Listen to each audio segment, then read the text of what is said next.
Bismillahirrahmanirrahim. Assalamualaikum warahmatullahi taala wabarakatuh. Hai semua. Saya Dr. Zul Azlin bin Razali, pakar psikiatri dan juga pensyarah kanan perubatan di Fakulti Perubatan Sains Kesihatan Universiti Sains Islam Malaysia. Alhamdulillah, hari ini saya dijemput oleh UWP ataupun USIM Writers Pool untuk berkongsi sesuatu lah dengan pendengar-pendengar yang dikasihi sekalian. Seperti yang kalian semua maklum, tajuknya lebih kurang begini pakar psikiatri menulis sastra. Okey, pakar psikiatri tu okey lah, tak kisahlah kan. Memang saya seorang pakar psikiatri, saya seorang doktor psikiatri. Cumanya tentang menulis sastra tu saya mungkin segan lah, sangat segan. Kerana saya bukan seorang penulis yang mapan, belum lagi. InsyaAllah akan datang, wallahualam. Tapi saya masih lagi belajar tentang penulisan sastra ini. Nombor dua, saya nak katakan bahawa ini adalah satu perkongsian pengalaman, bukannya satu kuliah teknik-teknik penulisan ataupun bagaimana mengajar-ngajar bagaimana nak bina plot, bina watak, pewatakan ataupun teori-teori sastra. Jauh sekali. Ini adalah hanya pengalaman, perkongsian. Dan yang lebih penting sebenarnya, saya harapkan daripada perkongsian ini, pendengar terpupuklah minat pendengar kepada pembacaan sastra, membaca sastra, dan juga sedikit sebanyak kalau boleh memupuk minat menulis sastra. Dan mungkin saya akan bukanlah bincang, mungkin saya kongsikanlah dari sudut bidang psikiatri itu sendiri, kepentingan gabung jalin sains dan sastra ini. Okey. Sebelum itu saya ceritakan sedikitlah tentang beberapa hasil penulisan saya. Ini adalah pelibatan sulung saya dalam dunia fiksyen, dunia sastra. Saya menyumbangkan 4 puisi dalam antologi puisi ini bersama rakan-rakan UWP yang lain. Ini adalah penerbitan USIM, Alhamdulillah, 2019. Yang seterusnya adalah antologi pantun yang baru je saya terima imej ni semalam, dan bukunya belum lagi saya terima. Anyaman Rima. Saya menyumbangkan beberapa rangkap pantun di dalam antologi ini, juga usaha sama rakan-rakan UWP dan penerbit USIM. Alhamdulillah. Dan seterusnya adalah yang sangat-sangat paling membanggakan dalam hidup saya, adalah terbitnya novel pertama saya bertajuk Majnun. Novel ini diterbitkan oleh rumah penerbitan fiksi, penerbit yang tidak asing lagi di kalangan pembaca muda yang banyak menghasilkan novel berkonsepkan urban dan contemporary. Alhamdulillah, yang membanggakan lagi itu adalah novel ini memenangi sayembara penulisan novel fiksi musim kedua bersama-sama 5 pemenang yang lain. Novel saya ini terpilih sebagai pemenang, dan malangnya dia masih lagi dalam keadaan e-book. Belum lagi ada buku bercetak kerana bencana COVID ini. Jadi pihak fiksi tak sempat nak buat pelancaran yang sepatutnya dan juga mencetak buku-buku fizikal. So boleh dapatkan karya e-booknya di eCentral, Kaki Buku ataupun Google Play. Type saja Majnun Zul Azlin. Inilah novelnya, Alhamdulillah. Selain itu, buku-buku lain mungkin bukan fiksyen, tetapi ada flavor ataupun ada rencah-rencah bumbu-bumbu yang seperti difiksyenkan. Contoh yang terbaru adalah ini, buku-buku kisah tentang psikiatri terbitan Caterpillar. Ini yang terbaru. Alhamdulillah, agak laris juga di toko-toko buku. Aku Dijangkiti Kehidupan. Saya menyumbangkan 2 kisah di dalam ini.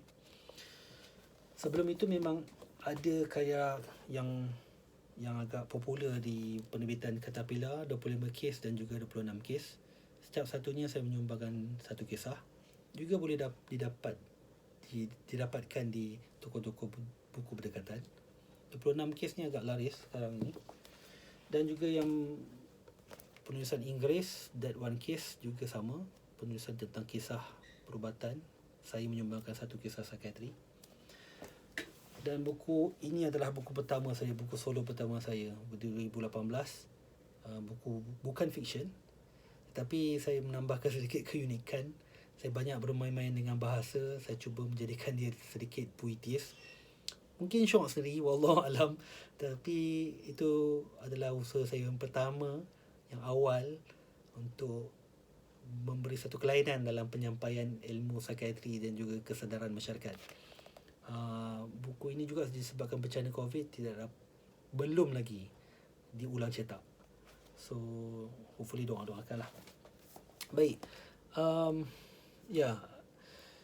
mungkin saya ceritakan sedikit kot cebis-cebis autobiografi, sebab saya nak cuba bawa sikit pengalaman daripada mula lah.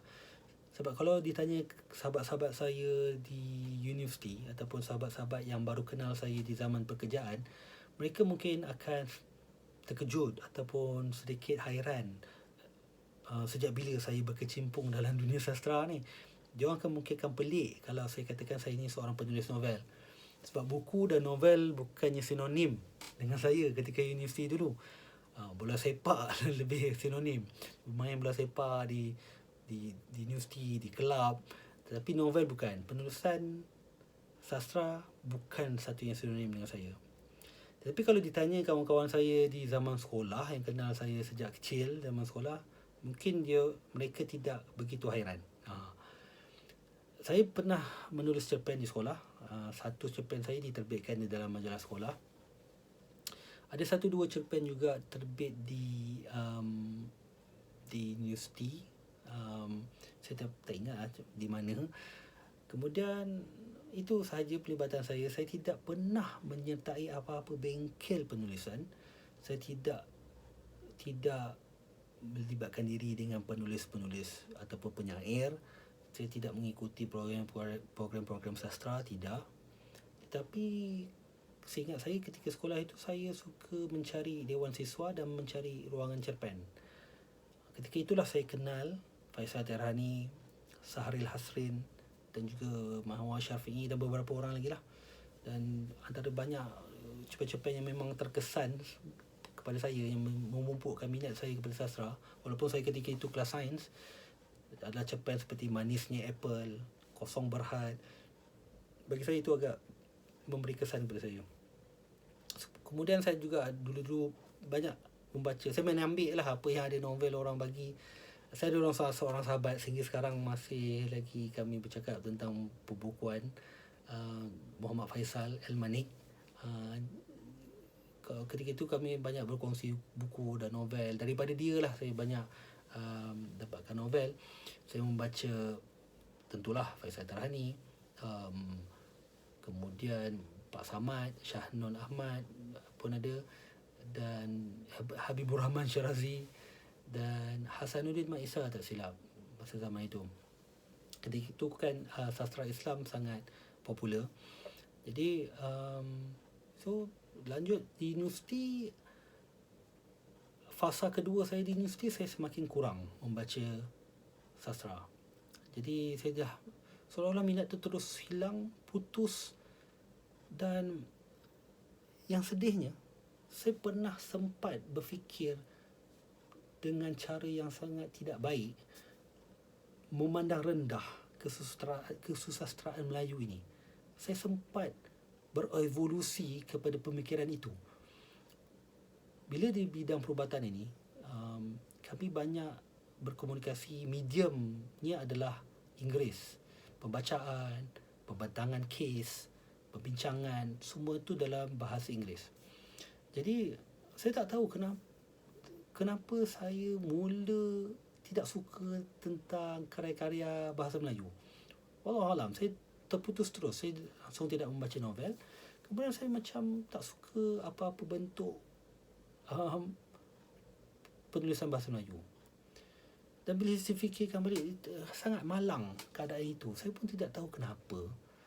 Adakah secara bawah sedarnya saya tidak fasih dengan bahasa Inggeris, makanya saya menjadi tidak suka dengan bahasa Melayu?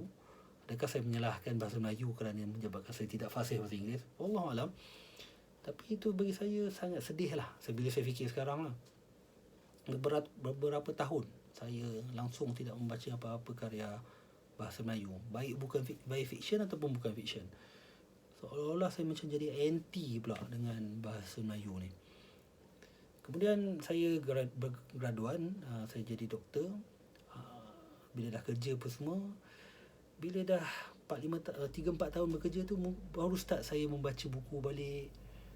Kemudian pesta-pesta buku, Big Bag Booth ni sedikit sebanyak memupuk balik lah. Saya cari buku balik, saya start balik buku novel Inggeris dulu. Kemudian perlahan saya macam saya tak ingat novel Melayu apa yang saya start baca dan menyebabkan saya macam bertemu sesuatu yang telah saya hilang selama beberapa tahun lah, selama mungkin hampir sedekad juga. Jadi saya membaca buku balik. Dan bila dah bergelar pakar psikiatri, hampir 10 tahun saya sudah bergelar pakar psikiatri, saya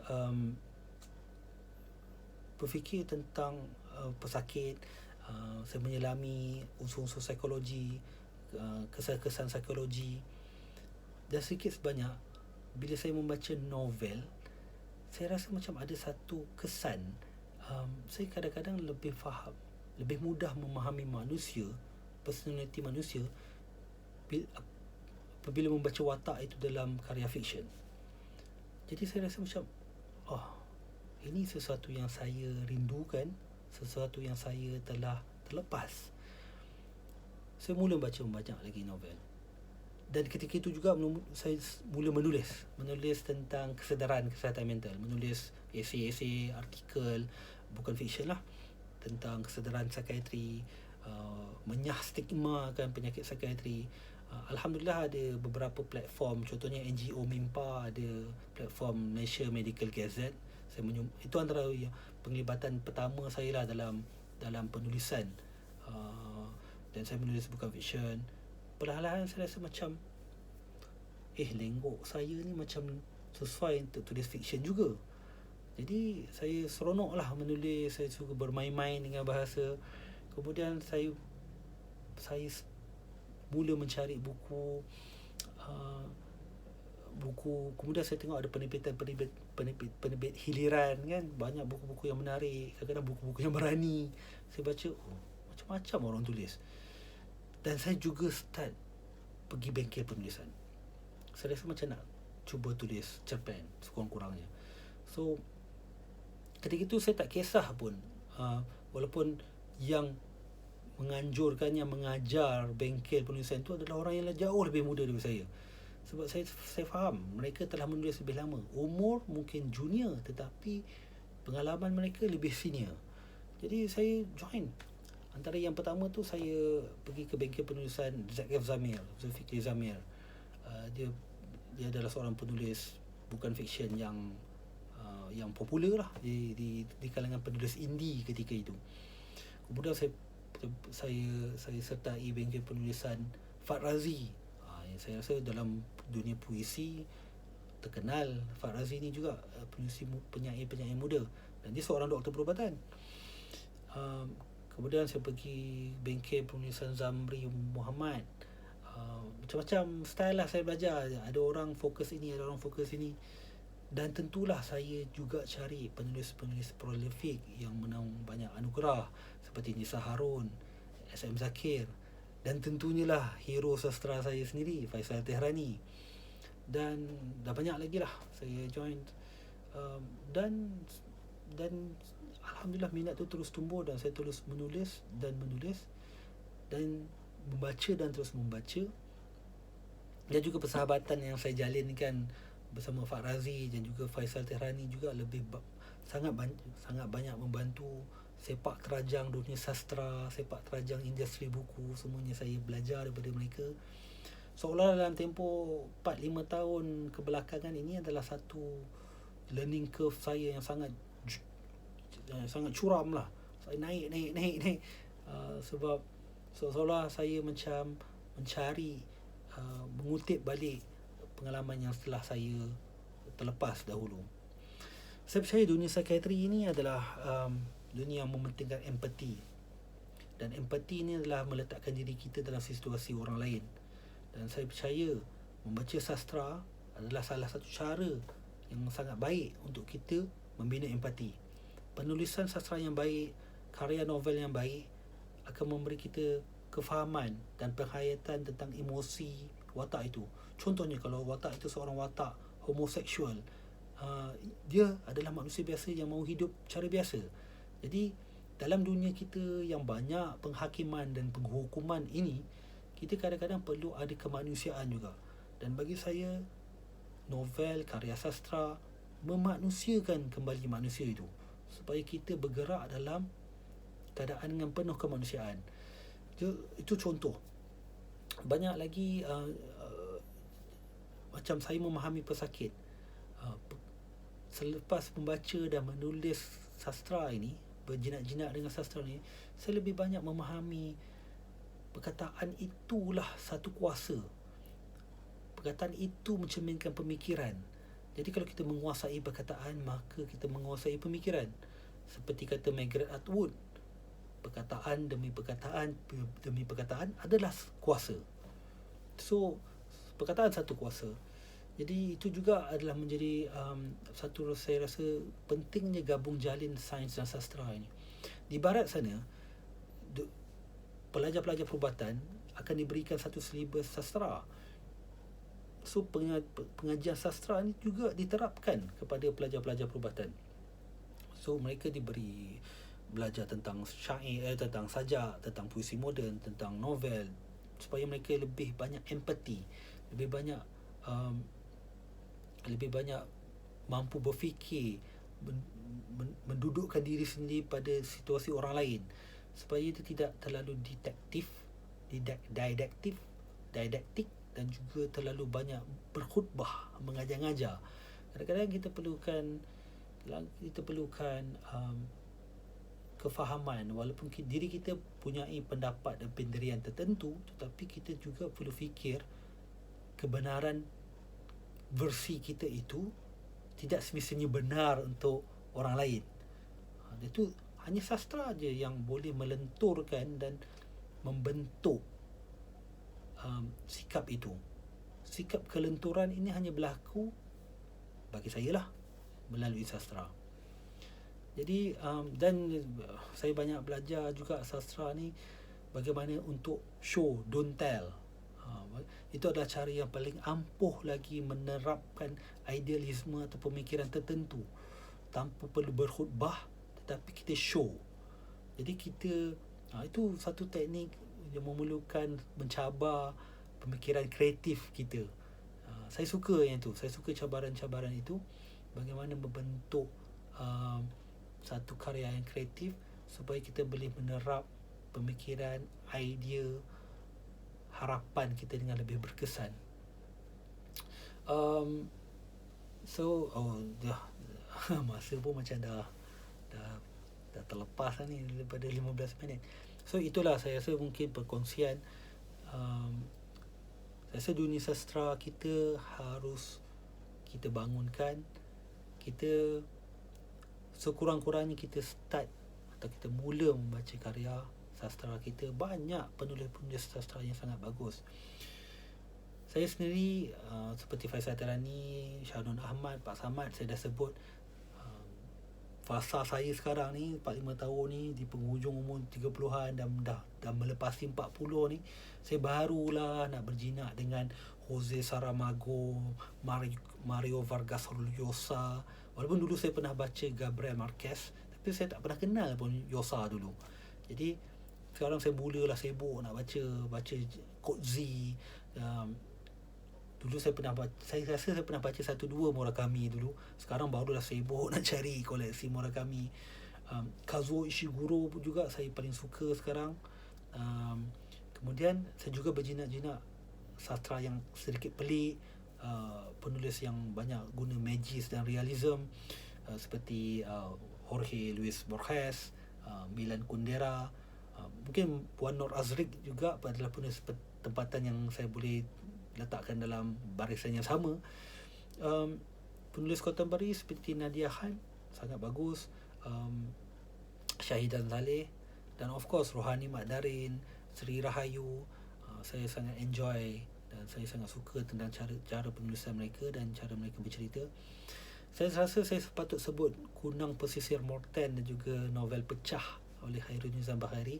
Kunang Pesisir Morten oleh Raiha, yang saya rasa memupuk minat saya semula tau dalam dunia sastra ini. Maksudnya memupuk minat saya bahawa jom kita try tulis. So dua novel ni entah bagaimana dia mencetus minat saya. Juga penulis-penulis Indonesia seperti Geno Sumira Aji Dharma, of course Pramodia Amnantator, Andrea Hirata, D. Lestari, Oki Madasari, Ayu Utami. Kemudian saya pernah berjumpa Aan Mansur. Saya mengutip aura kepenyairan beliau. Menyebut tentang penyair, saya sendiri berfikir, saya sendiri percaya sesungguhnya untuk menulis novel kita harus membaca puisi, banyak membaca puisi. Saya suka membaca Tia Alias Taib, Zurina Hassan, Pak Samad, dan juga sajak-sajak kontemporari terbitan Katapila, banyak seperti Karim Muhammad contohnya, dan juga banyak lagi. Jadi itulah, saya rasa kita kena pupuk minat. Banyak sebenarnya benda positif yang kita boleh gali, kutip dan semat daripada telaga sastra kita yang banyak orang pandang remeh lagi sebenarnya. Dan sastra bukan hal-hal bercinta saja, tetapi sastra adalah lubuk falsafah dan juga jati diri kita. Saya rasa sampai situ saja. Terima kasih atas perhatian. Saya minta maaf masanya melebihi atau menjangkaui seperti yang saya jangka. Semoga anda terus bahagia membaca sastra dan mengasihi sastra, insya-Allah. Assalamualaikum warahmatullahi taala wabarakatuh.